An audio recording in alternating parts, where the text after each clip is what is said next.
नमस्कार, good morning India देख रहे हैं आप। मैं चेतना शर्मा आपके साथ और मेरे साथ है मेरी सहयोगी अतिया। तो चलिए इसी के साथ प्रोग्राम की शुरुआत करेंगे बड़ी खबर के साथ। आपको बता दें एक बार फिर जम्मू कश्मीर में बड़े आतंकी हमले का इनपुट जो है वो सुरक्षा एजेंसियों को मिला हुआ है, जिसको लेकर जम्मू से लेकर पठानकोट तक अगर नेशनल हाईवे की बात करते हैं तो वहां पर रेड अलर्ट जो है वो जारी कर दिया गया है। ये बड़ी जानकारी इस वक्त सामने आ रही है, जहां पर जम्मू पठानकोट हाईवे की अगर बात करें तो इस एरिया में जो है रेड अलर्ट जारी किया हुआ है, जहां पर सुरक्षा एजेंसियों के हाथ कुछ इनपुट्स लगे हैं, जिसके बाद से पठानकोट से लेकर जम्मू के रत्नुचक इलाके तक रेड अलर्ट जारी कर दिया गया है। और इसी के साथ जो है आपको बता दें सुरक्षा बलों के लिए भी विशेष हिदायतें जारी कर दी गई हैं। साथ ही कठुआ के आर्मी पब्लिक स्कूल में बुधवार को सुरक्षा कारणों से छुट्टी भी जो है वहां पर घोषित कर दी गई। सूत्रों की माने तो हीरानगर सेक्टर के ठीक सामने आईएसआई और पाकिस्तानी एजेंसियां एक बार फिर से भारतीय सीमा में दहशत फैलाने के मंसूबों पर काम कर रही हैं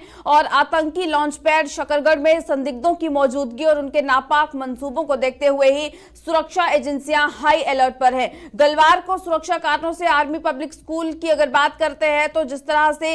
लगातार यहां पर भी अगले आदेश तक उस स्कूल को बंद कर दिया गया है, वहीं पर सभी महत्वपूर्ण इमारतें जो हैं, जो भी ऐसे स्ट्रक्चर्स हैं जहां पर कुछ ऐसे इंस्टीट्यूट्स हैं, उनकी भी सुरक्षा अब बढ़ा दी गई है। भारत पाकिस्तान अंतर्राष्ट्रीय सीमा पर सुरक्षा ग्रिड को मजबूत करते हुए गश्त और नाकेबंदी की जा रही है और खुफिया सूत्रों के अनुसार सुरक्षा बलों की अनायास मूवमेंट पर भी मंगलवार शाम से बुधवार तक रोक लगा दी गई है। वहीं पर आपको बता दें कि खुफिया एजेंसियों को यह अंदेशा है कि किसी सैन्य संस्थान पर या फिर इससे सटे इलाके को निशाना बनाया जा सकता है इन आतंकियों की तरफ से, और सुरक्षा एजेंसियां इसलिए भी चौकस हो गई हैं कि घुसपैठ करवाए जाने के अलावा हमले के लिए जम्मू कश्मीर में पहले से दाखिल हो चुके आतंकियों या फिर ओवरग्राउंड वर्कर्स की मदद भी ली जा सकती है। और शाम ढलने के साथ ही तमाम सैन्य क्षेत्रों की सुरक्षा को कई गुना बढ़ा दिया गया है और पुलिस और अर्धसैनिक बलों की भी अगर बात करते हैं तो इन पर भी अलर्ट जो है वो इन्हें भी रखा गया है। और वहीं पर आपको बता दें जिस तरह से पुंछ के भाटा दूरिया के इलाके में जो कुछ दिन पहले जो आतंकी हमला हुआ था, वैसा ही खतरा एक बार फिर अब मंडरा रहा है और सुरक्षा एजेंसियों को ऐसे ही इनपुट्स मिले हुए हैं जहां पर जो सैन्य वाहन है उसको भी निशाना बनाया जा सकता है। और इसी वजह से अकेले आर्मी की जो गाड़ियां हैं उसकी मूवमेंट पर रोक लगा दी गई है और साथ ही ये भी कहा गया है कि किसी भी बाजार या फिर बाकी जो जगहें हैं वहां पर आर्मी की कोई भी गाड़ी जो है वो पार्क ना की जाए। इन सबके मद्देनजर एहतियात बरतने के लिए दिशा निर्देश दे दिए गए हैं। तो यानी कि एक तरफ जहां जम्मू पठानकोट हाईवे की अगर बात करते हैं तो वहां पर रेड अलर्ट जो है वो जारी किया गया है। कई सारे ऐसे आर्मी स्कूल्स भी हैं जहां पर सुरक्षा कारणों की वजह से छुट्टी भी की गई है, ताकि जो ये कहीं ना कहीं जो इनपुट्स मिल रहे हैं सुरक्षा एजेंसियों को, वो जो ये नापाक मंसूबे हैं इन आतंकियों के, वो उस पर जो है पानी फेर दिया जाए, इसको लेकर काम हो रहा है। और जिस तरह से अब कुछ ही दिन बाकी रह गए हैं, G20 समिट जो है वो भी 22 से 25 मई तक यहां पर जम्मू कश्मीर में होने वाला है, उसको लेकर भी खास सुरक्षा के ये इंतजाम है। और कुछ दिन पहले जिस तरह से जो ये आतंकी हमला हुआ है और उसके बाद जो सर्च ऑपरेशंस भी चल रहे हैं और लगातार सीमा पर भी एहतियात बरती जा रही है, वहां पर भी सुरक्षा बलों की तैनाती देखने को मिल रही है। और इसी के साथ अगर बात करें इस वक्त सुरक्षा एजेंसियों की, तो जिस तरह से ये जो इनपुट्स मिल रहे हैं कि बहुत से ऐसे आतंकी हैं जो इस वक्त सीमा पर बैठे हुए हैं और किस तरह से घुसपैठ की जाए। कुछ आतंकियों का माना जा रहा है कि पहले से ही सीमा पर से घुसपैठ वो भारत की सीमा में कर चुके हैं, जो कि अब किसी बड़े खतरे को अंजाम देने के लिए यहां पर बैठे हुए हैं और इसको लेकर ही अब सुरक्षा एजेंसियां लगातार अलर्ट मोड पर चल रही हैं। जहां पर पहले भी अगर बात की जाए, यहाँ जम्मू कश्मीर की बात की जाए तो यहाँ पर सिक्योरिटी फोर्सेस जो है लगातार एक्शन में नज़र आ रही है, क्योंकि पाकिस्तान की तरफ से देखा जाए तो लगातार जो धमकियां हैं वो दी जा रही है। जहां पर PFF ने भी हाल ही में अगर बात की जाए तो उन्होंने भी सोशल मीडिया पे धमकी जारी की थी कि अब जल्दी ही जम्मू कश्मीर और दिल्ली की बात करें वहाँ पर हमला जो है वो किया जा सकता है। पाकिस्तान की तरफ से लगातार जम्मू कश्मीर में जो हमले हैं वो करवाए जा रहे हैं। पुंछ की बात करें वहाँ पर भी हमला करवाया गया था। उसके अलावा भी जिस तरीके से PFF की तरफ से लगातार जो धमकियां हैं वो मिल रही है, और जम्मू कश्मीर की बात की जाए, जम्मू कश्मीर की सिक्योरिटी फोर्सेस है वो लगातार एक्शन में नजर आ रही है। जहां पर कल भी देखा गया था कि NIA की तरफ से अलग अलग जगहों पर जो रेड है वो की जा रही थी और एसआई की तरफ से भी कई जगहों पर रेड की जा रही थी। जहां पर जम्मू कश्मीर की बात की जाए तो सेंट्रल गवर्नमेंट लगातार ऐसी चीज़ें जो है कर रही है ताकि जम्मू कश्मीर से जो टेररिज्म है वो पूरी तरीके से ख़त्म किया जाए। और जिस तरीके से जो लोग साथ देते हैं टेररिज्म का, किसी तरीके से ओवरग्राउंड वर्कर की बात की जाए जो कि खुद मुलविस नहीं होते हैं लेकिन किसी तरीके से जो टेररिज्म का वो साथ देते हैं, वहीं पर सेंट्रल गवर्नमेंट लगातार एक्टिव है कि जम्मू कश्मीर में जो ऐसी सिचुएशन है वो ना बने और टेररिज्म जम्मू कश्मीर से पूरी तरीके से ख़त्म किया जाए। और इसके अलावा अगर हम बात करें हाल ही में जो एप्लीकेशंस थी उन्हें भी बैन कर दिया गया था, जहां पर ये चीज़ सामने आई थी कि वहां से जो है अगर हम आतंक की बात करें तो आतंक जम्मू कश्मीर में वहां से फैल रहा है और वहां से जो टेररिस्ट है वो आपस में कॉन्टैक्ट जो है वो करते हैं। और उसके अलावा अगर हम बात करें जम्मू कश्मीर में कहीं ऐसी जगहें हैं जहाँ पर हथियार भी बरामद किए जाते हैं और लोकल्स भी जो इस चीज़ में शामिल है, जहाँ पर कुछ दिन पहले भी जो है हथियार बरामद किए गए थे। और आज की बात करें तो आज भी शोपियान डिस्ट्रिक्ट से ऐसा जो एक मामला सामने आया है जहाँ पर एक शख्स को गिरफ्तार किया है और जिसके पास से जो है ये अनलाइसेंस्ड हथियार थे वो बरामद किए गए हैं। और जम्मू कश्मीर की सिक्योरिटी फोर्सेस जो है वो लगातार एक्टिव होती हुई नज़र आ रही है, जहां पर उनकी ये पूरी कोशिश है कि वो जो है टेररिज्म को पूरी तरीके से ख़त्म किया जाए। बिल्कुल। बढ़ जाते हैं अगली खबर की तरफ, जहां पर कल देखा गया था कि नरवाल में एक ब्लास्ट हुआ था, जहां पर जो वहां के लोग थे वो काफ़ी डर गए थे। हाल ही में जो है पहले ये पता नहीं चला था कि आखिर ब्लास्ट क्यों हुआ है, लेकिन मौके पर वहां पर पुलिस पहुंची थी और ब्लास्ट काफ़ी भयानक था। वहां पर जो शीशे हैं खिड़कियों के वो भी टूट गए थे और वहाँ का जो फर्श था वो भी काफ़ी उखड़ गया था। तो आप अंदाज़ा लगा सकते हैं कितना ज़ोर का जो है ब्लास्ट वहाँ पर था। और नरवाल मंडी की बात करें, वहाँ पर जो पेट्रोल पंप था वहाँ पर ये ब्लास्ट हुआ था और बताया जा रहा है कि 10 बजे के करीब ये ब्लास्ट हुआ था और वहाँ का जो फर्श है वो भी काफ़ी डैमेज हो गया था। शुरू में ये पता नहीं चला था कि आखिर ब्लास्ट कैसे हुआ है, इसके पीछे क्या कारण है, लेकिन उसके बाद जो है ये चीज़ सामने आई कि शॉर्ट सर्किट की वजह से वहाँ पर ये ब्लास्ट जो है वो हुआ है। और वहाँ के लोगों का भी ये कहना है, जो पेट्रोल पंप वहाँ पर जो काम कर रहे थे उनके ऑनर का भी ये कहना है कि अंडरग्राउंड जो पावर बोर्ड था उसकी वजह से जो शॉर्ट सर्किट हुआ, जिसकी वजह से ज़ोरदार धमाका हुआ है और जानी नुकसान जो है वो वहाँ पर नहीं हुआ है। और वहां पर भी बताया जा रहा है कि उस टाइम पे कोई भी कस्टमर्स पेट्रोल पंप पर शामिल नहीं थे, जिसकी वजह से कोई भी नुकसान कस्टमर्स को नहीं हुआ है। और उसके अलावा जहां पर वो एम्प्लॉयज़ थे उन्हें भी कोई नुकसान नहीं हुआ है। और ये 10 बजे की बात है जब ये ब्लास्ट होता है, काफ़ी ज़ोरदार का ब्लास्ट होता है और उसके साथ में SDF का बैंक भी था और वहाँ पे एम्प्लॉयज़ भी बाहर आए थे क्योंकि उन्हें लगा था कहीं ऐसा आतंकी ब्लास्ट ना हुआ हो। काफ़ी ज़ोरदार का ब्लास्ट था, लेकिन बाद में ये चीज़ सामने आई थी कि इसमें कोई टेरर का हाथ नहीं है। टेररिज्म की बात की जाए तो उनका हाथ नहीं है। हाल ही में पहले भी देखा गया था जहां पे नरवाल में IED ब्लास्ट हुआ था जिसमें टेररिस्ट का हाथ था, लेकिन ये जो ब्लास्ट हुआ है यहाँ पे शॉर्ट सर्किट की वजह से हुआ है। बिल्कुल, इस मामले में किसी के भी घायल होने की सूचना अभी तक सामने नहीं आई है और इससे इलाके में दहशत और अफरा तफरी भी मच गई थी जैसे ही ये ब्लास्ट जो है ये वहाँ पर होता है। और जैसे ही सूचना ये पुलिस तक पहुँचती है, दमकल विभाग तक पहुँचती है तो उनकी टीमें मौके पर पहुँचती हैं और विस्फोट के कारणों का पता भी लगाया जाता है।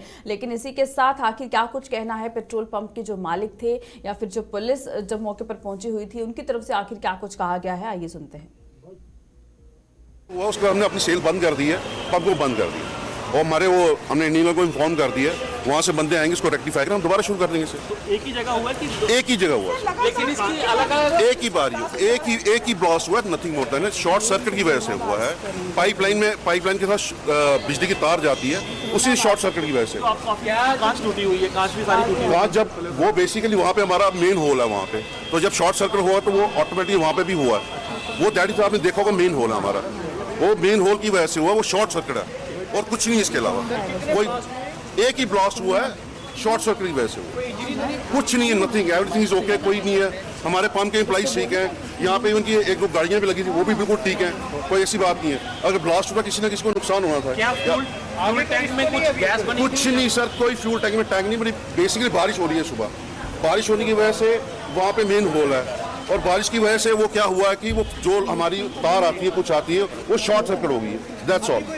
कोई रिस्क नहीं है, कुछ नहीं है, शायद शॉर्ट सर्किट है, कुछ नहीं। इंसिडेंट बताता है जो मालिक ने हमें बताया है वो वहाँ पे सामने आपके वो शॉर्ट सर्किट हुआ वहाँ पे जी, और उन्होंने कंपनी वालों को उन्होंने खुद ही बुलाया है, तो अभी हमने खुद भी देखा है तारें जली हुई हैं, तो शॉर्ट सर्किट ही लेकर के चल रहे हैं। तो आपने सुना यहाँ पर जो मालिक थे पेट्रोल पंप के, उनकी तरफ से जो है आखिर क्या कुछ कहा गया कि क्या कुछ कारण बताया जा रहा है। शॉर्ट सर्किट की वजह से ये यहाँ पर ब्लास्ट जो है ये होता है और उसके बाद जैसे ही यहाँ पर लोगों में अफरा तफरी भी मच गई और हालांकि सुबह सवेरे का वक्त था, ज़्यादा भीड़ जो है वो पेट्रोल पंप पर नहीं थी, जिस वजह से कोई जानी नुकसान यहाँ पर नहीं हुआ। लेकिन पुलिस जो है वो मौके पर पहुंची और उन्होंने यहाँ पर आकर पूरी तरह से इस स्थिति को संभाला। चलिए अब इसी के साथ आगे बढ़ जाते हैं, रुक करते हैं बारामूला सोपोर की ओर। आपको बता दें सोपोर में 5 महीने पहले दिसंबर के महीने में एक 17 वर्षीय बच्ची जो है वो एक जो है वहाँ पर पुल पर से एक वहाँ पर नदी में जो है वो झेलम नदी में जा गिरती है और उसके बाद से जैसे ही ये पूरा हादसा जो है पेश आता है, वहीं पर पुलिस डिपार्टमेंट की अगर बात करते हैं तो उस बच्ची को खोजने की जो वहाँ पर जो है कहीं ना कहीं जो काम था वो वहाँ पर शुरू हो जाता है। लेकिन 5 महीने के वक्त के बाद अब झेलम नदी से उस बच्ची की बॉडी को जो है रिकवर किया गया है और इसी के साथ जो है आखिर किस तरह से ये पूरा जो ये मामला था ये पेश आया था और अब जब 5 महीने के बाद इस बच्ची की बॉडी जो है वो घर लाई जाती है तो तस्वीरें जो है वो भी आपको दिखा रहे हैं। इसी पर चलिए ज़्यादा जानकारी लेंगे। हमारे साथ हमारे संवाददाता नदीम डार इस वक्त ज्वाइन किए हुए हैं। नदीम, बताइएगा, जिस तरह से पिछले साल दिसंबर के महीने में एक बच्ची जो है वो झेलम नदी में जा गिरती है और उसके बाद झेलम का जल जो उस वक्त जो वाटर लेवल था, जो उस वक्त का जो जल स्तर था वो इतना ज़्यादा था कि बच्ची को जो है वहाँ से उसकी बॉडी नहीं निकाली जा सक रही थी और अब जो है बॉडी वहाँ से रिकवर हुई है और उसके बाद ये बॉडी को जो है परिवार तक पहुँचाया गया है। क्या कुछ जानकारी है? हाँ बिल्कुल चेतना, अगर हम बात करें लगभग पिछले साल 12 दिसंबर को जो है एक मामला पेश आता है जब एक सुसाइड जो है एक 17 साल लड़की सोपोर के जो जामिया का ब्रिज है वहां से जो है उसने छलांग मारी और अपनी जिंदगी का खात्मा किया। लगभग दिन के 12 बजे के आसपास जो है उसने अपनी जिंदगी का खात्मा किया और उसके बाद अगर हम देखें वहां पर मकामी लोगों के साथ साथ Jammu Kashmir police, SDRF team को बुलाया गया, या अगर हम नेवी की बात करें, इंडियन आर्मी की बात करें, तो लगातार जो है उन्होंने कोशिशें की कि इस लड़की की बॉडी को जो है वहां से निकाला जा सके। लेकिन अगर हम देखें लगभग 1 महीने तक जो है ये वहां पर सर्च ऑपरेशन चलता रहा क्योंकि पानी का बहाव जो है इस दरियाई जहली में काफी ज्यादा है, तो जिसके चलते जो है बॉडी जो है वहां से नहीं निकाली गई। तो उसके बाद लगभग 1 महीने तक ये ऑपरेशन चलता रहा और 1 महीने के बाद जो है ये ऑपरेशन बंद किया गया। और अगर हम कल की बात करें तो कल लगभग सुबह लगभग 10 बजे के आसपास जो बुनियार बारामूला का इलाका है, तो लगभग यहाँ से अगर हम देखें 30-35 किलोमीटर दूरी पे जो है इसकी बॉडी स्पॉट की गई। वहां पर जो फिशरमैन होते हैं तो उन्होंने वहां पर उस बॉडी को देखा और पुलिस को सूचना दी और पुलिस मौके पे पहुंची तो पुलिस ने जो है इस बॉडी को वहां से रिकवर किया और GMC बारामूला हॉस्पिटल पहुंचाया। और क्योंकि पहले से ही मिसिंग रिपोर्ट था, फाइल किया गया था कि सोपोर की लड़की मिसिंग है, तो उसके बाद इनकी फैमिली को इन्फॉर्म किया गया और इसकी फैमिली जो है बारामूला GMC पहुंच गई और वहां पर जो है आइडेंटिफिकेशन के लिए जिनको कहा गया, तो इन्होंने जो है क्योंकि बॉडी जो है काफी डिकम्पोज हुई थी, काफी ज्यादा खराब भी हुई थी, तो खाली उसके पैर पहचाने जा रहे थे। तो उसके पैरों की पहचान होने के बाद जो है इसकी मां ने कहा कि नहीं यही है कि जिसका नाम सीरत था, सीरत यही लड़की है कि हाँ इसी की ये बॉडी है। तो उसके बाद DNA टेस्ट, क्योंकि मेडिकल फॉर्मेलिटीज जो है वो जरूरी होनी होती है, तो उसके बाद DNA टेस्ट किया जाता है और DNA टेस्ट के बाद भी जो है ये पता चलता है कि हाँ ये इसी लड़की की बॉडी है। और उसके बाद जो है पूरे अगर हम सोपोर की बात करें तो सोपोर में एक बार फिर 5 महीने के बाद फिर एक बार मातम सा छा गया क्योंकि जब उसके इलाके में ये खबर पहुंची कि उसकी बॉडी मिली है और उसके रिलेटिव्स के साथ साथ दीगर जितने भी वहां के लोग हैं वो वहां पर पहुंचे और जो ही बॉडी वहां पर पहुंची तो आखिरी रसूमात के लिए, क्योंकि उसकी माँ, क्योंकि उनके फादर की पहले से ही डेथ हुई है, तो उसकी माँ का एक दुख था, वो हमेशा ये कहती थी कि उसकी बॉडी मिलनी चाहिए ताकि मैं उसकी आखिरी रसूमात जो है वो पूरी कर पाऊं और ताकि उसको जो है फिर दफनाया जा सके। तो कल अगर हम देखें तो एक राहत सी उसकी माँ को मिली कि जब उसकी बॉडी मिल पाई और उसके बाद जब उसका नमाज जनाजा भी अदा किया गया, हजारों की तादाद में लोग वहां पर पहुंचे और नमाज जनाजा अदा करने के बाद जो है उसको आखिरी रसूमात के लिए जो है उसको दफन भी किया गया। और अगर हम देखें लगातार जितना आए दिन जो है सुसाइड के मामलों में इजाफा देखने को मिल रहा है, तो उसके चलते 5 महीने पहले अगर हम सोपोर की बात करें तो सोपोर में ये वाकया जो है पेश आया था। बिल्कुल। चलिए नदीम, बहुत शुक्रिया ज़्यादा जानकारी के लिए। तो जिस तरह से लगातार सुसाइडल केसेस जो हैं वो देखने को मिल रहे हैं, युवा जो हैं हैं, खास तौर पर एक पर्टिकुलर एज की जो एज ग्रुप है जिसमें जो है कहीं ना कहीं 15 से 30 साल की उम्र तक के जो लोग हैं उनका ये आंकड़ा ये कहता है कि ज़्यादातर के जो केसेस हैं सुसाइड के वो जो है देखने को मिलते हैं। और इसी तरह का एक मामला 5 महीने पहले बारामूला के सोपोर इलाके से भी सामने आया था, जहां पर एक 17 वर्षीय बच्ची थी जिसने झेलम नदी में कूदकर अपनी जान दे दी थी और उस वक्त उस बच्ची की बॉडी को रेस्क्यू नहीं किया जा सका था। हालांकि लगातार 1 महीना तक जो है बॉडी को रेस्क्यू करने की वहां पर कोशिश की गई, लेकिन वहां पर कोई सफलता नहीं मिली। और अब 5 महीने के बाद एक बार फिर कुछ ऐसी ही तस्वीरें जो है वो सोपोर से सामने आई, जब उस बच्ची की बॉडी जो है उस घर तक पहुंची है।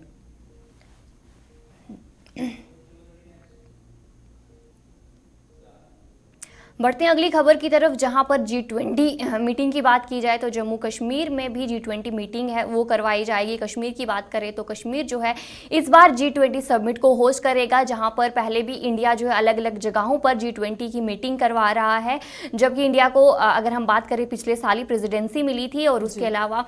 जो है इंडिया की बात करें अलग अलग जगहों पर G20 मीटिंग जो है वो करवाई जाइए। हाल ही में जो है लद्दाख में भी मीटिंग करवाई गई थी और अब जो है कश्मीर में भी इस मीटिंग को करवाया जाएगा। मई 22 से लेकर 24 मई तक इस मीटिंग को करवाया जाएगा, जहां पर कश्मीर जो है वो इस समिट की बात की जाए उसे होस्ट करेगा और 50 ऐसे डेलीगेट्स हैं अलग अलग कंट्रीज से जो कश्मीर में आएंगे और यहाँ का जायजा लेंगे। अगर हम तैयारियों की बात करें तो कश्मीर में जो है लगातार तैयारियां भी कर दी गई है, जहां पर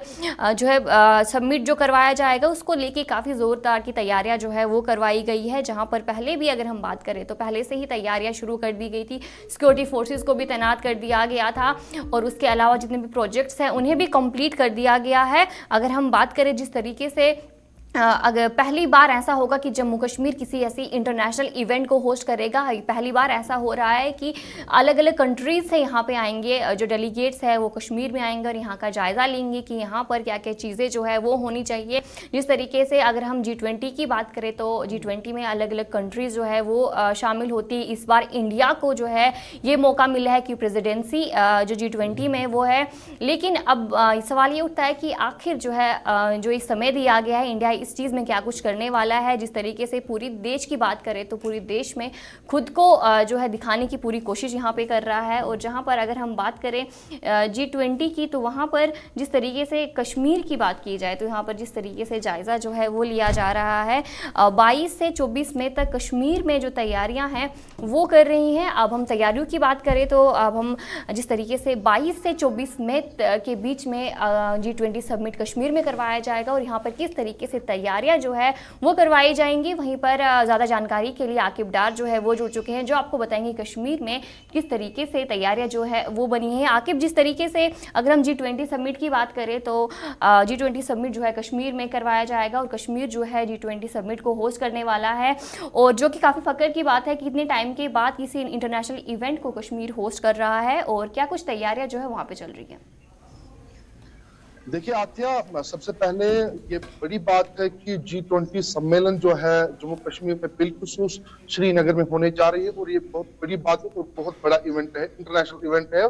और 20 ऐसे इंटरनेशनल मेंबर्स है वो कश्मीर पहुंचेंगे और कश्मीर के टूरिज्म को देखेंगे, कश्मीर का जो डल का शिकारा है उसकी राइड करेंगे और गुलमर्ग पहुंचेंगे। वो आपको पता है कि इसी महीने में अब कुछ ही दिन बचे हैं, अब कुछ ही दिनों के बाद जो है 20 मेंबर्स जो है वो 20 कंट्रीज के 20 मेंबर्स जो है पूरे जम्मू बिलखुसूस कश्मीर पहुंचेंगे और श्रीनगर और बारामूला वो पहुंचेंगे। आपको मैं बताऊं कि G20 के चलते जो है पूरे कश्मीर में अभी जो है काम काफी जोरों से चल रहा है। आपको पता है श्रीनगर स्मार्ट सिटी का प्रोजेक्ट चल रहा है, उसमें काफी ज्यादा तेजी लाई गई है। या श्रीनगर से लेकर गुलमर्ग तक जो रोड है उसको ठीक करवाया जा रहा है। तो कुल मिला के जो है तैयारियां काफी ज्यादा जोर से चल रही है और तैयारियां मुकम्मल हो चुकी है। अब कुछ ही दिनों के बाद जो है G20 जो सम्मेलन है वो शुरू होगी और सबसे बड़ी बात जो रोड मैप दिया गया है, और पहले वो श्रीनगर के झील डल जाएंगे, फेमस डल लेक है वहां पे जाएंगे और शिकारा राइड करेंगे वहां पे।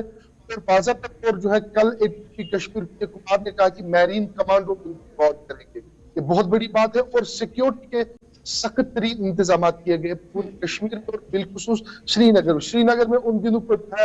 पूरी तैयारियां की गई है और रोड्स को मैग्नीफाइड किया गया है। स्मार्ट सिटी के 19 प्रोजेक्ट्स को प्रायोरिटी पे रखा गया है, तब जाकर लोगों को जो दिक्कतें आती थी पिछले 3 महीने से काम चल रहा था स्मार्ट सिटी पे, तो उसको मद्देनजर रखते हुए, क्योंकि G20 सम्मेलन 21 या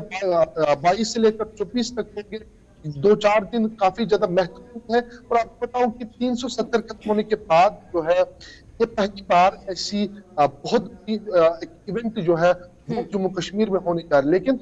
इसमें दूसरा पहलू देख के तरह तरह के सवाल भी इस पे उठे हैं। कल जम्मू कश्मीर नेशनल कॉन्फ्रेंस के सदर डॉक्टर फारूक अब्दुल्ला ने कहा कि जम्मू में ऐसा इवेंट नहीं हो रहा, जम्मू को भेदभाव क्यों किया जा रहा है, खाली कश्मीर में ऐसे, श्रीनगर में क्यों ऐसे इवेंट्स हो रहे हैं, जम्मू को नजरअंदाज क्यों किया गया। हालांकि चाइना ने भी सवाल उठाए, पाकिस्तान ने भी सवाल उठाए, लेकिन सब छोड़ छाड़ के जो है G20 सम्मेलन अब कुछ ही दिनों के बाद एक बहुत बड़ा इवेंट,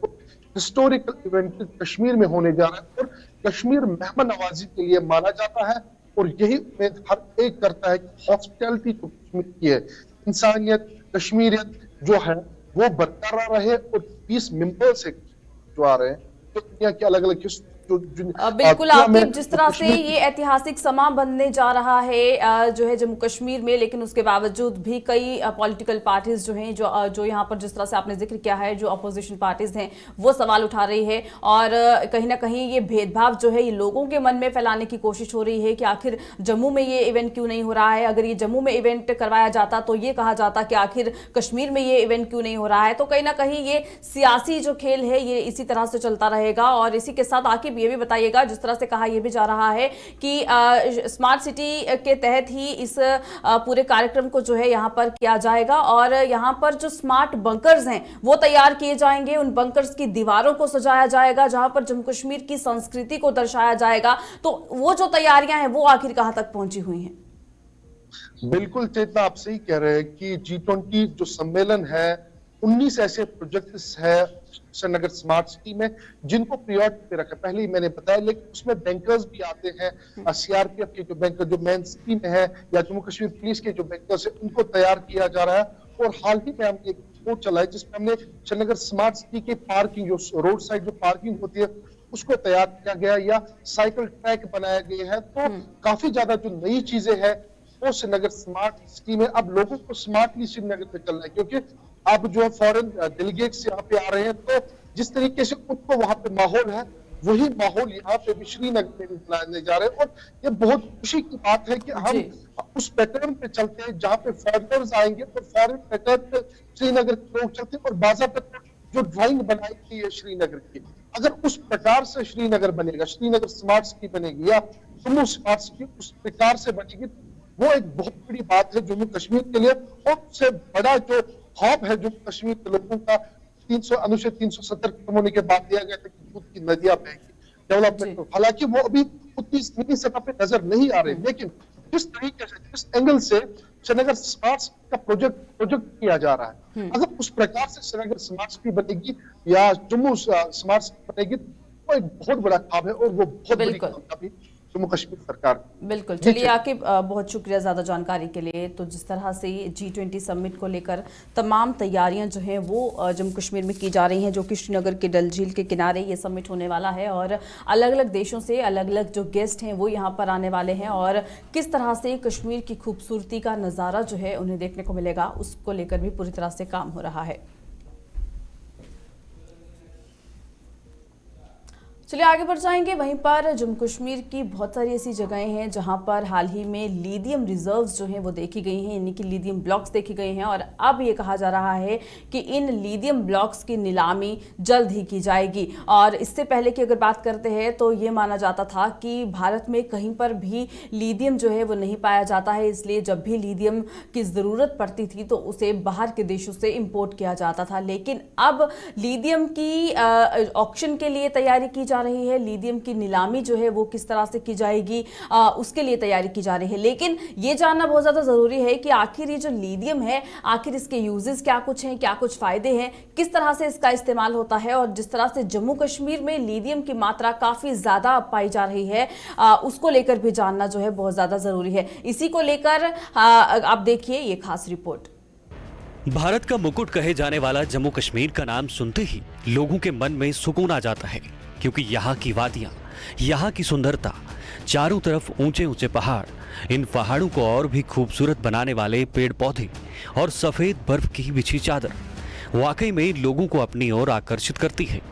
देश के अलग अलग कोने से लोग यहाँ आकर यहाँ की खूबसूरती का दीदार करने आते हैं, जिससे यहाँ के लोगों के लिए रोजगार के अवसर भी बढ़ जाते हैं। इतना ही नहीं, टूरिज्म के साथ साथ यहाँ के धार्मिक स्थल जैसे मां वैष्णो देवी का दरबार हो या फिर हर वर्ष चलने वाली अमरनाथ यात्रा हो, इन जगहों पर भी भारी मात्रा में लोग यहाँ दर्शन करने के लिए पहुंचते हैं। तो वहीं पिछले दिनों जम्मू कश्मीर के रियासी में मिले लिथियम की चर्चाएं दुनिया भर में हो रही हैं। वो इसलिए क्योंकि दुनिया में सबसे बड़ा दूसरा लिथियम का भंडार जम्मू कश्मीर में मिला है और कहा यह भी जा रहा है कि आने वाले समय में लिथियम से काफी फायदा हो सकता है। तो चलिए आज इससे जुड़ी कुछ रोचक बातें आपको बताते हैं। खनन मंत्रालय के सचिव विवेक भारद्वाज के मुताबिक रियासी में पाए जाने वाले लिथियम के भंडार की नीलामी दिसंबर तक शुरू हो जाएगी। मंगलवार को एक उद्योग कार्यक्रम को संबोधित करते हुए सचिव ने कहा कि मंत्रालय ने लिथियम नीलामी के लिए लेन देन सलाहकार के लिए जम्मू कश्मीर प्रशासन को लिखा है।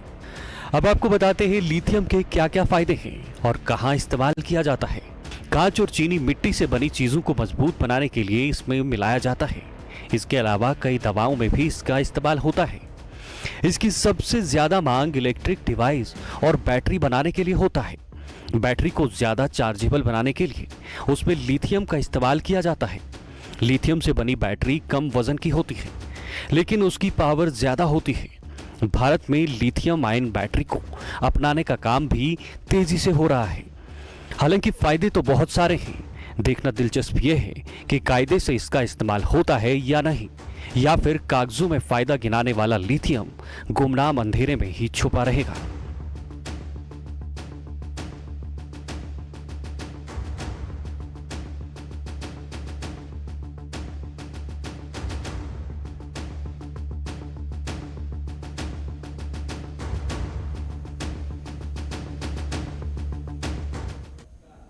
तो लिथियम के फ़ायदे जो है आखिर क्या कुछ हैं, क्या कुछ चीज़ों में इसका इस्तेमाल जो है किया जाता है, और जहां जम्मू कश्मीर में इसकी मात्रा जो अब देखने को मिली है काफ़ी ज़्यादा, उसके बाद जब इसकी नीलामी का जो प्रोसीजर है जब वो शुरू होगा उसके बाद भी क्या कुछ किस तरह का फ़ायदा जो है वो जम्मू कश्मीर को मिलेगा, किस तरह से यहाँ पर इकॉनमी में जो है लिथियम की जब